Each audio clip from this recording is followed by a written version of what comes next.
Goeiemôre vriende, ons is die Here innig dankbaar dat ons andermaal weer kan saam wees so rondom die woord van die Here.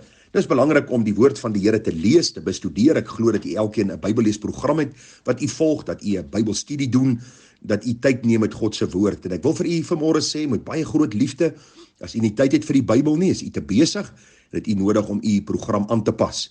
So 'n bietjie die selfoon een kant te sit, so 'n bietjie u program aan te pas, sodat u tyd met God se woord kan spandeer. Waarom? Want God se woord is die enigste geïnspireerde boek op hierdie aarde. Dit is deur die Heilige Gees ingegee, sê die Bybel vir ons, en die betroubaarheid van die Bybel is die betroubaarheid van God self. Daarin leer ons die grootte God van die Bybel ken, ons leer ons self ken, ons sien dat daar vir ons 'n oplossing is vir ons sondeprobleem in Jesus Christus. Daarom wees 'n ywerige student van God se wonderlike woord. Daarin leer ons ook om te onderskei tussen die waarheid en die leuen, tussen die waarheid en dwaalings en al die dinge wat ons in ons dag bevind. En ek wil u so 'n bietjie na die Halleluja bundel neem. Halleluja lied 147. Ons sing nie hierdie lied nie, maar tog is dit 'n besondere lied met besondere woorde. En daar staan Heilige Bybel, boek van God, myne watter heilgenot, lig waar ek myself in sien, wat my leer om God te dien. U is my rigsnoer as ek dwaal, u my tolk van Jesus taal, u my leidsman aan my sy, u vermaan, maar spreek ook vry. Die laaste versie sê, in my droefste lewenslot, troos u deur die gees van God, troos u my dat selfs die dood my nie van Gods hulp ontbloot. Daarom vriende, kosbare Bybelboek, sal sy blaaie deursoek, sal dit lees en gehoorsaam. Dit is werklik 'n wonderbaar boek. En hoe wonderlik om te sien hoe die Here homself in sy woord openbaar. Nou vriende, is belangrik dat ons die woord van onsself sal ondersoek en daarom gaan ons vanmôre 'n bietjie praat oor die gedagte, het Jesus vir almal gesterf? Nou hierdie vraag het na my kant toe gekom al verskeie kere en wil ek vanmôre poog om hierdie vraag vir u te beantwoord. Nou vriende, daar is 'n groep mense in die kerk van die Here Jesus wat bekend staan as die universaliste, of mense wat glo dat Jesus vir almal gesterf het en almal uiteindelik in die hemel sal wees. En hulle baseer hulle teorie of hulle teologie dan op woorde soos wat ons vind in die Bybel, Johannes 3 vers 16, want so lief het God die hele wêreld gehad, dat hy sy enige gebore seun gegee het, sodat elkeen wat hom glo nie verlore mag gaan nie, maar die ewige lewe kan hê. Hulle gebruik woorde soos daar in 1 Johannes 2 vers 2, dit kom by die Bybel uit, en dit is waar, daar staan en hy is 'n versoening vir ons sondes, en nie alleen vir ons nie, maar ook vir die van die hele wêreld. En dan sê hier die mense vir ons, kyk, daar staan dit, so lief het God die wêreld gehad, en hy is nie net 'n versoening vir ons sondes nie, maar ook vir die van die hele wêreld.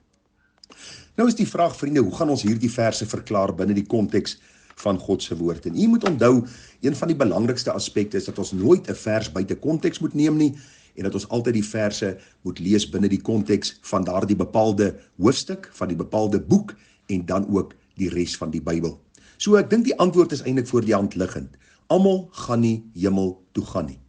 Ek glo nie dat een van ons glo dat almal eendag in die hemel sal opeindig nie. So met ander woorde, Jesus het nie vir almal gesterf nie. As Jesus vir almal gesterf het, sal sy bloed almal van hulle sonde reinig en sal almal op die einde van hierdie dag in die hemel wees. So kom ons kyk na wat sê die verse vir ons werklik. Kom ons lees Johannes 3 vers 16 en ons verklaar dit binne die konteks waarin dit staan. Jesus is besig om met Nikodemus te praat. Hy praat met Nikodemus oor die wedergeboorte. Hy sê vir hom, as iemand nie weergebore word, kan hy die koninkryk van God nie sien nie. En dan praat die Here oor die Heilige Gees se werking in die wedergeboorte. En dan sê hy hierdie woorde, so lief het God die wêreld gehad. Luister, daar is 'n algemene liefde van God wat na elke mens toe uitgaan. Die Bybel sê vir ons in Psalm 19 dat God homself openbaar in die skepping en God openbaar hom spesifiek deur die woord. So God het 'n liefde vir die wêreld. Daar is 'n liefde in die algemeen. Die Here gee die sonskyn vir die regverdige en die onregverdige. Die Here laat dit reën op die goddelose se plase en ook so op die wat hom ken. Hy voer en versorg almal. Hy gee vir ons na die rykdom van sy genade en barmhartigheid.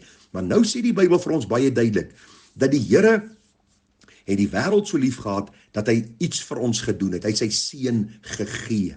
En nou baie belangrik, staan daar sodat elkeen wat in hom glo nie verlore mag gaan nie, maar die ewige lewe kan hê. U sien, die liefde wat God aan die wêreld openbaar, vriende, kom in vervulling wanneer die sondaar in die Here Jesus glo, sy geloof in die Here Jesus stel.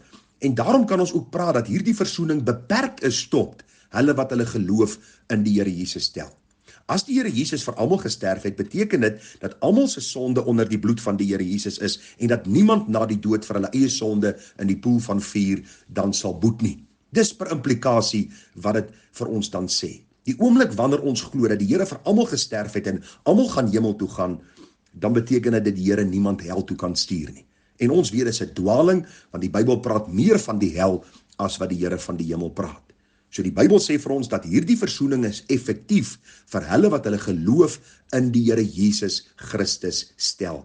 Die versoening wat die Here Jesus gebring het, is vir mense in die wêreld, uit elke nasie, taal, volk en stam. Ons moet altyd die woordjie wêreld definieer. Die Here red mense, en ons kan gaan lees daarvan Openbaring 5, dat hierdie mense het 'n nuwe lied gesing en gesê, u het ons gekoop met u bloed uit elke nasie, taal, volk en stam. So as ons die woordjie wêreld sien, moet ons nie dink dit sluit elke mens in, elke kind, elke jong mens, elke ou mens, en dat almal uiteindelik in die hemel gaan wees nie. Ons gaan vir Hitler en vir Stalin daarbo kry, en ons gaan die wreedste van wrede mense daarbo kry, en ons gaan die beste van beste mense daarbo kry nie. Luister, die Bybel sê ons is almal is sondaars gebore, ons almal word gebore op pad na God se ewige oordeel, maar deur die geloof in die versoening van Jesus Christus, word ons gered, word ons kinders van God, en word hierdie versoening dan effektief tot my lewe toegepas. Ek dink dis eintlik 'n saak wat voor die hand liggend is. Want vers 17 sê, God het nie sy seun in die wêreld gestuur om die wêreld te veroordeel nie, maar dat die wêreld deur hom gered kan word. Weereens die wêreld. God wil nie die wêreld veroordeel nie. Die Bybel sê vir ons baie duidelik, maar hy wil hê dat die wêreld gered moet word. En nou sê vers 18, hy wat in hom glo word nie veroordeel nie, maar hy wat nie glo nie is alreeds veroordeel, omdat hy nie geglo het in die naam van die eniggebore seun van God nie. En dit is die oordeel, dat die lig in die wêreld gekom het, en die mense het die duisternis liewer gehad as die lig, want hulle werke was boos. As ons glo dat die Here vir almal gesterf het en almal gaan hemel toe, dan is ons deel van die dwaling, wat ons noem universalisme, waar mense sê uiteindelik gaan almal in die hemel kom. Of dit nou deur 'n vage virus na die dood, of dit nou deur een of ander kwytskelling is na jou dood, terwyl die Bybel vir ons sê, soos die boom geval het, so sal hy bly lê. Ons dink aan die ryk man en Lazarus, soos hulle gesterf het, so het hulle voor die Here gaan staan, en die Bybel is vol van hierdie saak. En daarom, die oomblik wanneer ons hierdie gedeeltes lees, moet ons altyd die konteks daarvan raak sien, moet ons altyd dit wat die Here verder vir ons leer, raak sien, en moet ons elkeen hierdie saak vir onsself uitmaak. Want die Bybel sê, want elkeen wat kwaad doen, haat die lig en kom nie na die lig nie, dat sy werke nie bestraf word nie. Maar hy wat die waarheid doen, kom na die lig, sodat sy werke openbaar kan word, dat hulle in God gedoen is. En dan sê vers 36 van Johannes 3, hy wat in die seun glo die ewige lewe, maar hy wat die seun ongehoorsaam is, sal die lewe nie sien nie, maar die toorn van God bly op hom. As jy sê dat die Here vir almal gesterf het en almal gaan uiteindelik hemel toe gaan, maar jy bly in ongehoorsaamheid aan God lewe, praat jy direk teen God se woord en maak jy God tot 'n leienaar. En vriende, in God is daar geen leuen, geen boosheid, geen sonde nie. Die mens is doemwaardig, maar God is lofwaardig. So die saak en die antwoord is eenvoudig. Het Jesus vir almal gesterwe? Vriende, hy het 'n liefde vir die wêreld. Hy het hierdie liefde geopenbaar in die stuur van sy seun, maar nou sê die Bybel dat hierdie versoening word effektief vir hulle wat hulle geloof in die Here Jesus Christus stel. Die vraag vanmôre, het jy jou geloof in Jesus gestel? Het jy op 'n punt in jou lewe gekom waar God die Heilige Gees jou oortuig het van sonde, geregtigheid en oordeel en jou by die punt uitgebring het waar jy uitgeroep het, wees my sondaar genadig. Indien, dan is hierdie versoening vir jou effektief en sal jy die Here Jesus Christus sien. As jy dit nie gedoen het nie, as jy nog nie weergebore is nie, as jy nog nie God ken nie, as God nog nie 'n bonatuurlike werk in jou siel gedoen het, waar hy jou van binne na buite toe verander het nie, as daar nie 'n gehoorsaamheid aan God se woord is en 'n liefde vir God se woord nie, sal jy die Here nie sien nie.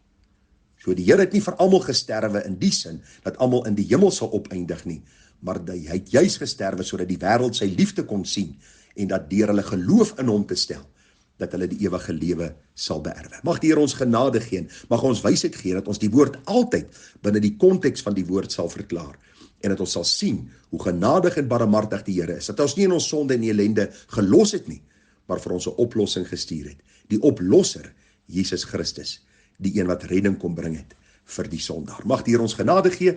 Groete vir u, mooi dag en seën verder. Tada.